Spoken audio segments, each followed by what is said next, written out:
नमस्कार, आप देख रहे हैं क्रिकेट हाउसफुल। आपके साथ मैं हूं अभिलाषा पाठक। भारत और ऑस्ट्रेलिया के बीच मैच हो और स्लेजिंग ना हो, ऐसा कभी हो नहीं सकता। ऐसे में इस बार भी क्रिकेट प्रेमियों को भारत ऑस्ट्रेलिया सीरीज में मैदान पर गर्मागर्मी देखने को मिल सकती है। इस बात को ऑस्ट्रेलियाई कोच जस्टिन लैंगर ने कबूला भी है कि इस सीरीज में स्लेजिंग तो होगी, लेकिन अब शब्दों का इस्तेमाल नहीं होगा। भारत ऑस्ट्रेलिया सीरीज में ज्यादा गर्म नहीं होगा मामला। अब शब्दों का इस्तेमाल नहीं करेंगे कंगारू खिलाड़ी, स्लेजिंग से करेंगे विरोधी खिलाड़ियों का मनोबल नीचा। भारत और ऑस्ट्रेलिया के बीच सीरीज शुरू होने का समय आ गया है। दोनों ही टीमें इस सीरीज को जीतना चाहती हैं, चाहे T20 हो या वनडे या फिर टेस्ट सीरीज। हर टीम अपना बेस्ट देना चाहती है, लेकिन ऑस्ट्रेलिया के खिलाफ अगर सीरीज जीतनी है तो सिर्फ खेल ही नहीं, मैदान पर चुहलबाजी भी करनी पड़ती है। और इस मामले में कंगारू खिलाड़ी सबसे आगे रहते हैं।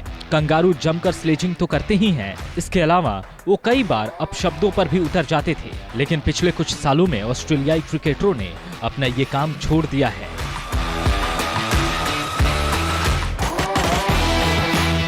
ऐसे में ऑस्ट्रेलिया के हेड कोच जस्टिन लैंगर का कहना है, भारत के खिलाफ सीरीज में स्लेजिंग तो जरूर होगी, लेकिन अपशब्दों का इस्तेमाल नहीं किया जाएगा।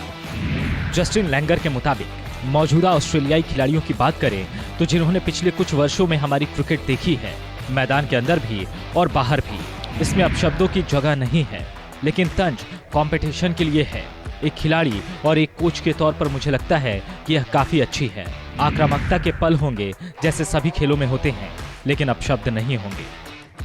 साफ है, जब पिछली बार ऑस्ट्रेलिया और भारत के बीच सीरीज खेली गई थी तो अपशब्द नहीं बोले गए थे, लेकिन उस दौरान दोनों टीमों के खिलाड़ियों के सेंस ऑफ ह्यूमर का अच्छा प्रदर्शन हुआ था। जहां कभी टीम पेन और विराट के बीच छींटाकशी हुई थी, तो पंत और पेन के बीच बेबी सिटिंग वाला किस्सा कोई कैसे भूल सकता है। ऐसे में हम तो यही कहेंगे कि इस बार दोनों टीमों के बीच मैच तो हो, अब शब्दों का सिलसिला ना ही चले तो अच्छा है। लेकिन जब बात चुहलबाजी की आए तो ये मैच को और ज्यादा रोमांचक बनाती है।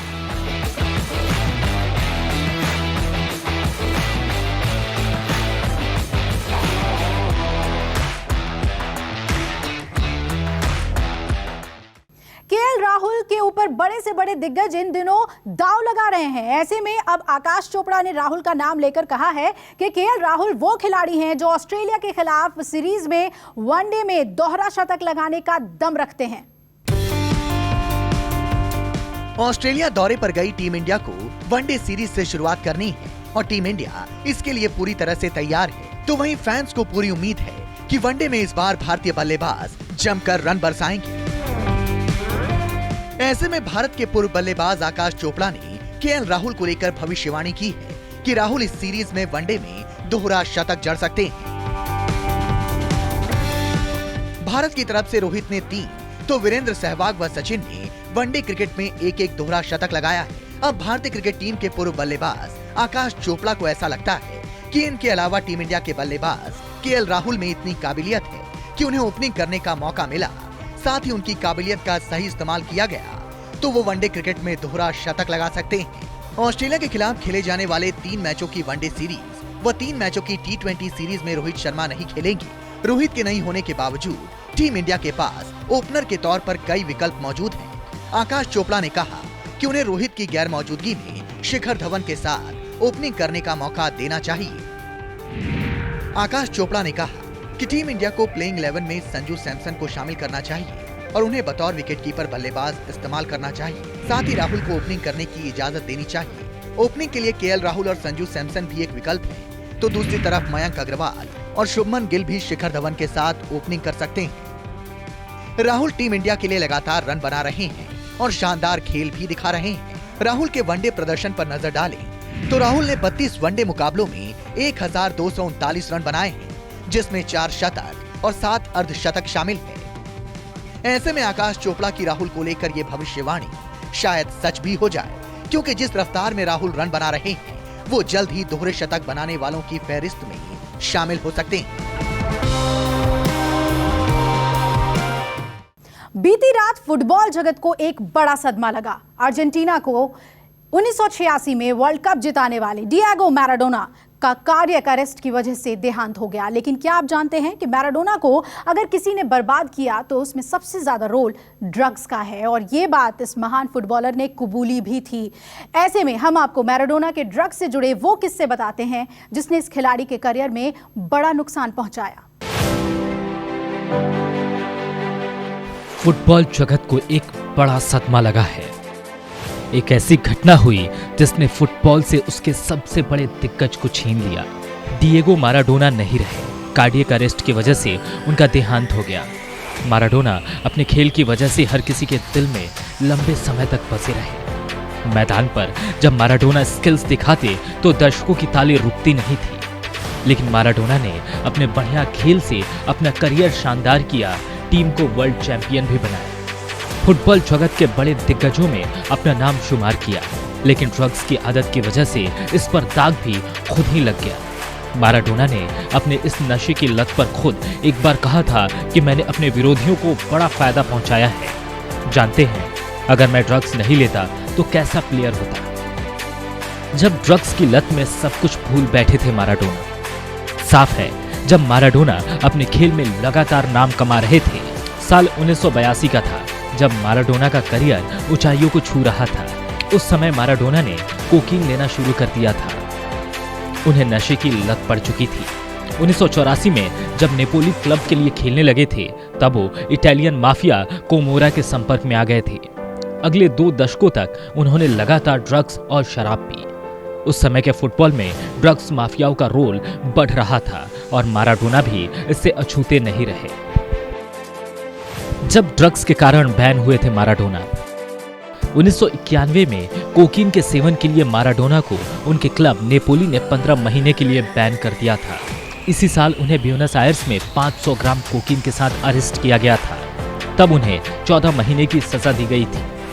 फुटबॉल में वापसी तो हुई पर करियर ज्यादा दिन नहीं चला। 3 साल बाद 1991 में माराडोना की अर्जेंटीना की नेशनल टीम में वापसी हुई। तब ग्रीस के दौरान किया गया उनका गोल सुर्खियों में था। माराडोना ने ग्रीस के खिलाफ किए अपने गोल को कैमरे के सामने चीखते हुए सेलिब्रेट किया था। हालांकि ये टूर्नामेंट पूरा भी माराडोना नहीं खेल पाए थे। उन पर प्रतिबंधित दवाओं के सेवन का आरोप लगा। इसके चलते उन्हें 15 महीने के लिए बैन कर दिया गया था। इसके बाद माराडोना के करियर का अंत हो गया। 1995 में वो बोका जूनियर्स क्लब के लिए खेलने लगे, लेकिन यहाँ भी ड्रग्स टेस्ट में फेल हो गए।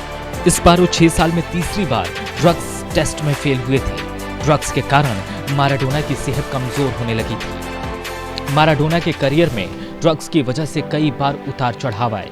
उन्होंने अपनी गलती कबूल करने से कई साल पहले 1996 में सार्वजनिक तौर पर कहा था, मैं ड्रग्स एडिक्ट था, हूँ और हमेशा रहूंगा। ड्रग्स ने उनकी सेहत को भी नुकसान पहुंचाया। साल 2000 में उन्हें ड्रग्स की ओवरडोज हो गई थी। इसी वजह से 2004 में उन्हें एक अटैक भी आया था। 2005 में उन्हें अपनी बाईपास सर्जरी करवानी पड़ी थी। 2007 में उन्हें हॉस्पिटल में भर्ती करवाया गया था। रूस में हुए वर्ल्ड कप में माराडोना ने शराब पी थी। पिछले वर्ल्ड कप में भी आदतों को लेकर माराडोना सुर्खियों में थे। 2017 में यह माना जाने लगा था कि माराडोना ने नशा छोड़ दिया है। उन्होंने खुद 2017 में ये बयान दिया था कि मैंने पिछले 13 साल से ड्रग्स नहीं ली है और बहुत अच्छा महसूस कर रहा हूँ। लेकिन 2018 के वर्ल्ड कप में वो अर्जेंटीना के कई मैचों में ड्रिंक करते हुए नजर आए थे। एक बार तो माराडोना प्लेन में टकीला पी रहे थे। माराडोना ने कहा कि नाइजीरिया के खिलाफ मैच जीतने के बाद उन्होंने सारी वाइन पी डाली थी। अब बात केएल राहुल की करते हैं। राहुल ने साल 2020 में टीम इंडिया की एक टेंशन खत्म कर दी है। राहुल अब भारत के लिए नीली जर्सी में विकेट कीपिंग करने लगे हैं।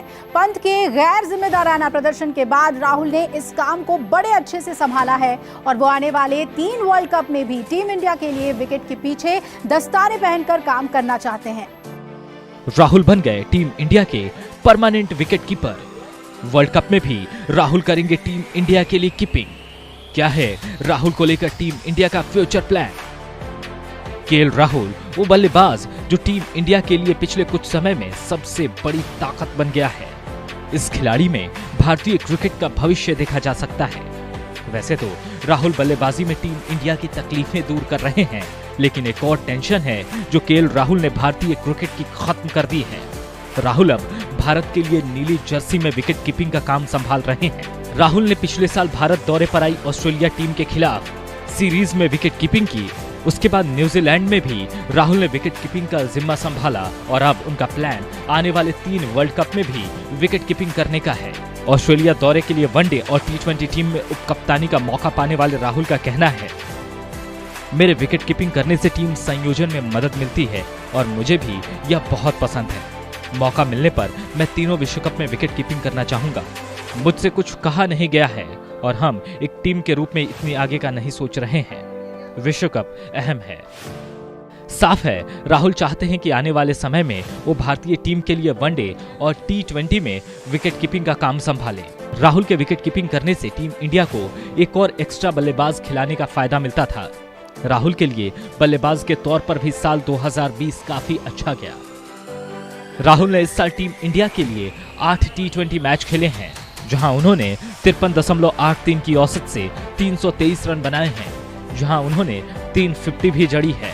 वहीं राहुल ने इस साल 6 वनडे मैचों में 70 की औसत से 350 रन बनाए हैं, जिनमें उन्होंने 1 शतक और 2 अर्धशतक ठोके हैं। जाहिर है, राहुल के विकेट कीपिंग करने से ऋषभ पंत और संजू सैमसन के लिए खतरा बढ़ गया है।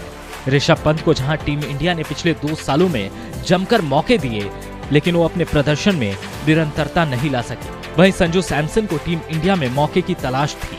पंत के खराब प्रदर्शन के कारण संजू को प्लेइंग 11 में मौका मिलने की उम्मीद जगी होगी, लेकिन राहुल ने उनके लिए अब रास्ता मुश्किल कर दिया है।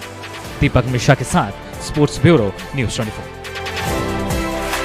अगर आपको हमारा ये वीडियो पसंद आया हो तो इसे लाइक और शेयर जरूर करें और हाँ, हमें सब्सक्राइब और फॉलो करना ना भूलें, ताकि आप क्रिकेट की कोई खबर मिस ना करें। चाहे स्पोर्ट्स की ब्रेकिंग न्यूज हो या क्रिकेट का कोई अपडेट, प्लेयर्स की मस्ती हो या फिर मैदान पर लाइव एक्शन, हर वीडियो मिलेगा न्यूज़ 24 स्पोर्ट्स पर।